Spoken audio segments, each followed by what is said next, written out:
Satu orang anggota DPRD ya 500 juta. Banyak membutuhkan uang.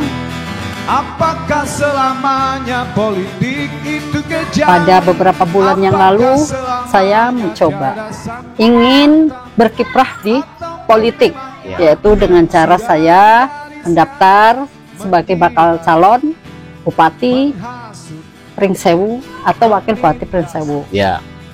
Saya sudah sosialisasi nih ke bawah, melihat lorong-lorong jalan ini yang rusak, ya, infrastruktur dan hal-hal lain.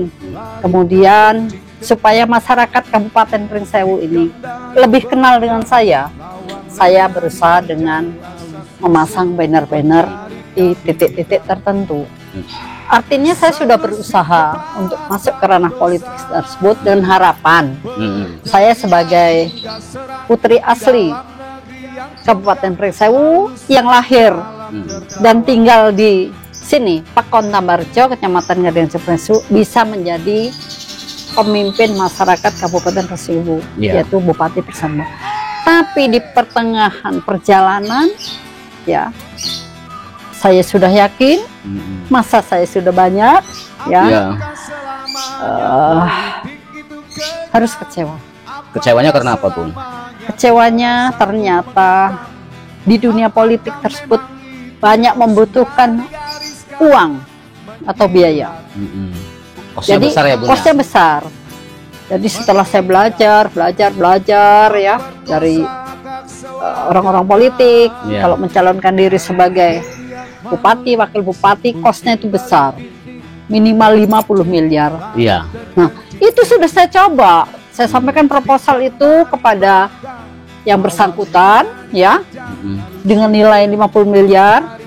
Saya sudah wawancara, sudah hampir deal, tapi dengan syarat satu, di rekening saya harus ada dulu 1 miliar, baru bisa nanti dicairkan per termin. Nah, disitulah saya gagal untuk melanjutkan pencalonan saya. Enggak, maksud saya pengajuan 50 M itu ke siapa, Bun? Ke penyandang dana. Penyandang dana khusus pilkada. Ya. Itu saya tahu juga dari rekan-rekan yang lain. Konsekuensinya? Konsekuensinya ini hasil wawancara langsung, ya. Namanya penyandang dana, ya, membiayai, ya. Kalau dilantik jadi Bupati Pringsewu, ya, konsekuensinya ada imbal balik. Imbal baliknya?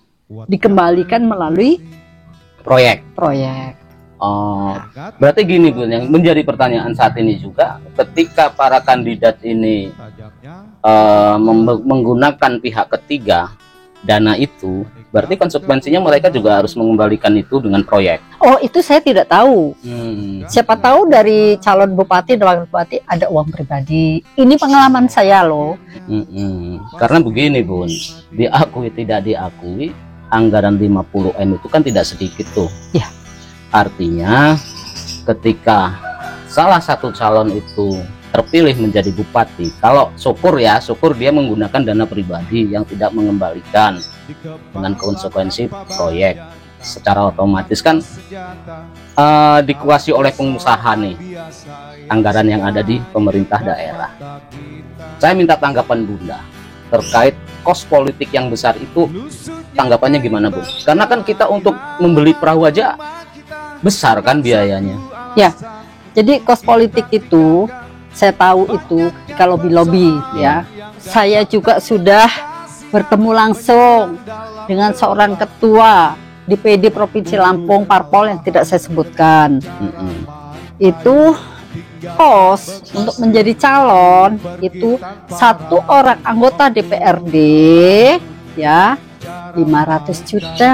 500 juta kali 8. Ada 8. Berarti 500 kali 8. Iya, 4 miliar. 4 miliar ya. Ya. Ini fakta, saya pernah bertemu dengan beliau. Akhirnya saya pulang, saya berpikir. Apalah daya, saya hanya seorang praktisi hukum, advokat, ya kan? Saya berpikir begini, bagaimana sih, apa nggak sebaiknya anggaran untuk pemilu kada itu dianggarkan oleh negara, ya.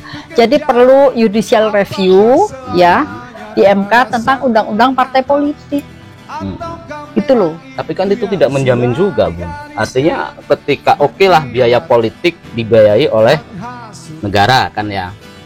Tapi apa yang terjadi di bawah di masyarakat juga sudah tertanam tuh, namanya saya nggak akan milih kalau tidak dikasih amplop kan gitu. Itu gimana? Ya, itu budaya yang berapa tahun ini yang saya Iya. ketahui ya. Memang begitu di masyarakat bawah. Sopo sing duwe duit ya iku sing tak Iya. coblos. Betul. Nah, sekarang kita yang berusaha supaya budaya itu tidak ada lagi. Gitu loh.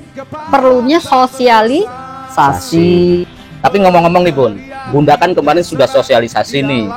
Saya yakin sudah memiliki masalah. Nah saat ini nih, saat ini Bunda kira-kira sudah ada yang mendekati belum ini para kandidat sekarang ini? Jadi gini Mas Agus ya. Alhamdulillah ya, masyarakat saya dari kalangan bawah ya, menengah atas. Selama ini tahunnya saya sampai berapa hari ini saya calon Bupati Pringsewu. Ini saya jelaskan, saya tidak melanjutkan itu karena sehubungan pos yang minimal 50 mil itu saya tidak punya. Jadi mereka itu ada yang kecewa. Wong aku arek milih bupati ini Pak Nurul. Kan wong asli Pringsewu, lahir ya.